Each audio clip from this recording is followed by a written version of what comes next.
Do as I say, not as I do. Even though in the background you see me going deep for Amorai, not everyone needs to pull for her. So if you want to know if you should pull for her, I'm going to get that answer out of the way right now. Actually, the shortest answer is who shouldn't pull for her. If you have a Mercury and or magical based team, you do not need to pull for her.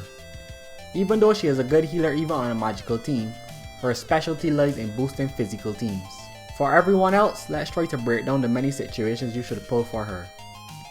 If you do not have Tuonel and not running a magic based team, this is a great time to try and get a fantastic healer. And there is a small chance you pick up Tuonel on the way, at which point you can either stop and keep Tuonel only, or keep going and get both. If your main DPS and tank are Brimstone, I suggest you pull for her.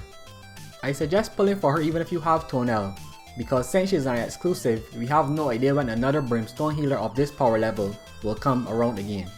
Yes, we have alternatives, but when it comes to matching Tuonel, Amorai is the first one to do so.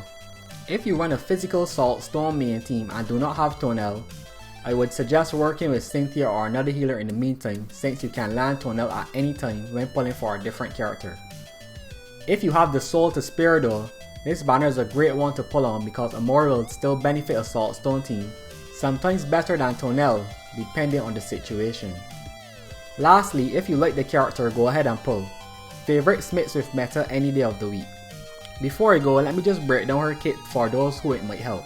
Amorai is classed as a healer, but she's also a very competent buffer.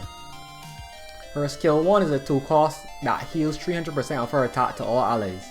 It then gives a crazy 15-second buff, allowing all allies to ignore physical defense up to 20% of Amorai's attack. Her skill 2 is a charge skill that whenever it goes off, it gives a 15-second shield equal to 30% of Amorai's attack, and then it gets even crazier by increasing attack, defense, and crit damage by 30% for 10 seconds. Lastly, her passive generates 2 chaos energy whenever she uses her first skill, which is pretty cracked, not exceeding, but definitely on the same level as Tuonel's passive. For those who want a direct comparison to Tuonel, I did a video showcasing this which I will link in the description, and it should be somewhere on the screen if I do my job properly. Also, Nitro Storm and Shiro also did comparisons if you want to see people who tested differently to me.